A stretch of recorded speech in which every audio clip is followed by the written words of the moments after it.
का हार्दिक स्वागत और हार्दिक अभिनंदन है हमारे इस प्लेटफॉर्म जिसका नाम है विक्रम जीएस एकेडमी।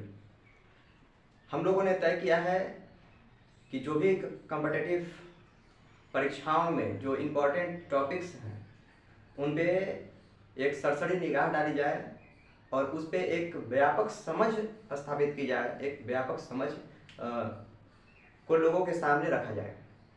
इसी कड़ी में आप लोगों के विशेष आग्रह पे हम लेकर के आए हैं संविधान के प्रस्तावना को, जिसके हर एक पहलू जो परीक्षाओं में पूछे जाते हैं उस पे आज हम लोग चर्चा करेंगे। देखिए, आपको लगता होगा कि प्रस्तावना हर एक एनसीईआरटी पुस्तक के सबसे पहले पेज पे लिखा होता है, जिसको हम लोग पढ़ते हैं कि हम भारत के लोग भारत को एक संपूर्ण प्रभुत्व संपन्न समाजवादी पंथ निरपेक्ष और लोकतंत्रात्मक गणराज्य बनाने के लिए और इसके समस्त नागरिकों के सामाजिक आर्थिक राजनीतिक न्याय विचार व्यक्ति विश्वास धर्म और उपासना की स्वतंत्रता, ऐसे करके हम लोग सभी लोग पढ़ते आए हैं बचपन से और स्कूल में भी बोला जाता है। लेकिन परीक्षा में इससे कहाँ से प्रश्न पूछे जाते हैं यह समझना ज़्यादा जरूरी है। देखिए, भारत के जो ये संविधान की प्रस्तावना है जिसकी कुछ पंक्तियां मैंने आपके बीच अभी रखा, इसके विषय में बड़े बड़े विद्वान अलग अलग अपनी अपनी राय रखते हैं। किसी ने इसे संविधान का परिचय पत्र कहा तो किसी ने इसे संविधान का आत्मा कहा, किसी ने इसे संविधान के जन्म कुंडली या जन्मपत्री कहा। तो आइए समझते हैं कि किस विद्वान ने संविधान के प्रस्तावना के बारे में अपना क्या मत रखा है। यहाँ पे लिखा हुआ है, देखिए, प्रस्तावना संविधान का आत्मा है। प्रस्तावना संविधान की आत्मा है, किसने कहा? ठाकुरदास भार्गव ने कहा। ठाकुरदास भार्गव ने बताया कि प्रस्तावना जो है वो संविधान की आत्मा है। और आर्टिकल 32 को संविधान की आत्मा कहा था डॉक्टर बी आर अम्बेडकर, तो इसमें कंफ्यूज नहीं होना है। उसके बाद प्रस्तावना संविधान का परिचय पत्र है, यह कहा N.A. पालकीवाला। तो प से परिचय पत्र और प से पालकीवाला, ऐसे करके आप इसको ध्यान में रख सकते हैं। उसके बाद प्रस्तावना संविधान का जन्मपत्री है, यह कहा था K.M. मुंशी। तो जन्मपत्री और ये सब पत्री उत्तरी कागज पत्र जो देखता है उसे क्या कहा जाता है? मुंशी ही कहा जाता है। तो इसको करके इससे रिलेट करके हम इसको याद भी कर सकते हैं। तो ये आपको ध्यान में रखना है। यहाँ से प्रश्न बार बार पूछे जाते हैं प्रतियोगी परीक्षाओं में। आइए, हम संविधान को जब पढ़ते हैं प्रस्तावना को, तो उसमें एक शब्द आता है संप्रभुता। तो संप्रभुता क्या होता है यह समझना बेहद जरूरी है, क्योंकि हम लोग पढ़ते हैं कि भारत को संपूर्ण प्रभुत्व संपन्न, यानी कि जो संपूर्ण प्रभुत्व संपन्न जो शब्द है वही है संप्रभुता। संप्रभुता क्या है? संप्रभुता होता है कि हम खुद का मालिक, हम स्वयं हैं, स्वयं का प्रभु हैं। हमें अपना आंतरिक और बाह्य निर्णय लेने के लिए किसी से पूछने की जरूरत नहीं है। भारत अगर किसी अन्य देशों के साथ अगर संधि कर रहा है या फिर किसी भी प्रकार के युद्ध लड़ रहा है, चाहे कोई भी व्यापार कर रहा है, तो हमें किसी दूसरे देश से, अन्य देश से पूछने की जरूरत कतई नहीं है। यही है हमारी संप्रभुता। संप्रभुता भी अलग अलग टाइप से होता है। जैसे अगर कानूनी रूप से अगर संप्रभुता देखें तो हमारा भारत की सरकार जो है वो कानूनी रूप से संप्रभु है। संपूर्ण अगर हर तरह से संप्रभुता देखें तो भारत की जनता संप्रभु है। अगर नाम मात्र की संप्रभुता को देखेंगे तो हमारा राष्ट्रपति सबसे संप्रभु माने जाते हैं। तो ऐसे ऐसे संप्रभुता को हम लोग बहुत ही डिटेल में अगर मेंस में पढ़ते हैं, अगर आगे चल करके, तो उसमें पढ़ना हो जाता है। समाजवादी क्या होता है? समाजवादी शब्द आप लोग समाजवाद पढ़े होंगे, समाजवाद जानते होंगे, और अलग अलग पार्टियों का भी नाम समाजवाद से जोड़ करके देखा जाता है। समाजवाद क्या है? समाजवाद है कि उत्पादन के जितने भी साधन है उस पर सरकार का अधिकार हो।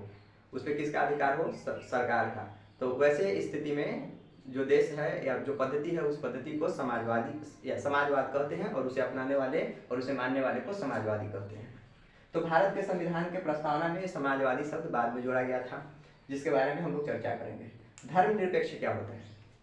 देखिए, धर्मनिरपेक्ष मतलब कि ऐसा नहीं है कि धर्म से अलगाव हो जाना और धर्म को छोड़ देना, उससे निरपेक्ष हो जाना, ऐसा बिल्कुल भी नहीं है। महात्मा गांधी को धर्मनिरपेक्ष शब्द से भी परहेज था। उन्होंने कहा था कि धर्मनिरपेक्ष के जगह पे पंथ निरपेक्ष होना चाहिए, और प्रस्तावना में पंथ निरपेक्ष शब्द का ही जिक्र है, क्योंकि उनका मानना था कि कोई भी व्यक्ति अपने धर्म से निरपेक्ष नहीं हो सकता है। अगर निरपेक्ष हो सकता है तो अपने पंथ से निरपेक्ष हो सकता है। पंथ अलग अलग हो सकते हैं, धर्म अलग नहीं हो सकता है, ऐसा मानना था उनका। और उसी को लेकर के हमारे संविधान में पंथ निरपेक्षता शब्द बाद में ऐड किया गया, पहले से नहीं था। बाद में एक और शब्द है यहाँ पे हमारे सामने, लोकतंत्रात्मक। लोकतंत्र क्या होता है? आप सभी लोग सुनते हैं कि भारत लोकतंत्र है, पाकिस्तान लोकतंत्र है, पाकिस्तान में अच्छा लोकतंत्र नहीं है, चाइना में अच्छा लोकतंत्र नहीं है, अमेरिका में बहुत अच्छा लोकतंत्र माना जाता है, भारत भी लोकतंत्र को बहुत अच्छे से मेच्योरिटी की ओर आगे बढ़ रहा है। इन सारी चीज़ों पे आप लोग कहीं ना कहीं आप लोगों की ध्यान गया होगा। तो यह लोकतंत्र क्या है? लोकतंत्र है कि जिस देश में, इसको थोड़ा सा ध्यान देंगे, जिस देश में सरकार के प्रमुख को जनता जो है वो वोटिंग के माध्यम से क्या करती है? चुनती है, वोटिंग के माध्यम से चुनती है। वह देश क्या कहलाता है? लोकतंत्रात्मक देश कहलाता है। और यह गणराज्य क्या है? दोनों में बहुत भारी अंतर है बाबू। ऐसा नहीं है कि जो लोकतंत्र है वह गणराज्य भी है, ऐसा बिल्कुल भी नहीं है। गणराज्य क्या होता है? जहाँ पे राष्ट्र के प्रमुख, सरकार नहीं, राष्ट्र के प्रमुख का चुनाव होता है, तो राष्ट्र के प्रमुख कौन है? राष्ट्रपति ही होंगे। राष्ट्र के प्रमुख कौन? राष्ट्रपति। तो भारत में राष्ट्र के प्रमुख राष्ट्रपति का चुनाव होता है कि नहीं होता है? होता है। इसलिए भारत जो है वो कैसा देश है? गणतंत्र है। और भारत में सरकार के प्रमुख का चुनाव होता है कि नहीं होता है? होता है। इसलिए भारत जो है वो लोकतंत्र है। तो भारत में लोकतंत्र और गणतंत्र दोनों है। लेकिन ब्रिटेन में लोकतंत्र तो है लेकिन गणतंत्र नहीं है, क्योंकि वहाँ पे जो राष्ट्र के प्रमुख हैं वो राजा हैं या रानी हैं, या उन्हीं के परिवार के कोई ना कोई आगे बनते रहता है। तो इस दृष्टि से हमारा जो है वो ब्रिटेन जो है वो गणतंत्र नहीं है लेकिन लोकतंत्र है। तो ये कुछ बातें थी जिसको हम लोगों ने पढ़ा। आगे अगर हम लोग देखें कि हमारा जो प्रस्तावना है, प्रस्तावना का विचार संविधान निर्माताओं के मन में विचार कहाँ से आया कि हमारे भी संविधान में प्रस्तावना होनी चाहिए? तो इसका विचार आया अमेरिका के संविधान से। अमेरिका के संविधान में प्रस्तावना है और वहीं से लिया गया इसका विचार। तो प्रश्न पूछा जाता है यहाँ से डायरेक्ट, इसको याद रखेंगे। आधार क्या है? प्रस्तावना किस आधार पर तैयार किया गया? तो प्रस्तावना उद्देश्य प्रस्ताव के आधार पर तैयार किया गया। यह उद्देश्य प्रस्ताव जवाहरलाल नेहरू ने पेश किया था संविधान सभा के सामने, और वह डेट था 13 दिसंबर 1946 को। 13 दिसंबर 1946 को पंडित जवाहरलाल नेहरू ने जो उद्देश्य प्रस्ताव प्रस्तुत किए थे, उसी उद्देश्य प्रस्ताव को आधार मान करके भारत के संविधान के प्रस्तावना लिखा गया। ठीक है। तो भाषा कहाँ से ली गई? तो भाषा ली गई ऑस्ट्रेलिया के। ऑस्ट्रेलिया के संविधान में की जो प्रस्तावना है, जिस भाषा में लिखा गया है, जिस क्रम में लिखा गया है, उसी क्रम में इसका इस्तेमाल किया गया। ऐसा नहीं है कि ऑस्ट्रेलियाई भाषा में लिख दिया गया, नहीं, लिखने का जो तरीका है उसे ऑस्ट्रेलिया के संविधान से लिया गया। आगे देखिए, भारत के संविधान में की प्रस्तावना में न्याय शब्द का प्रयोग आया है।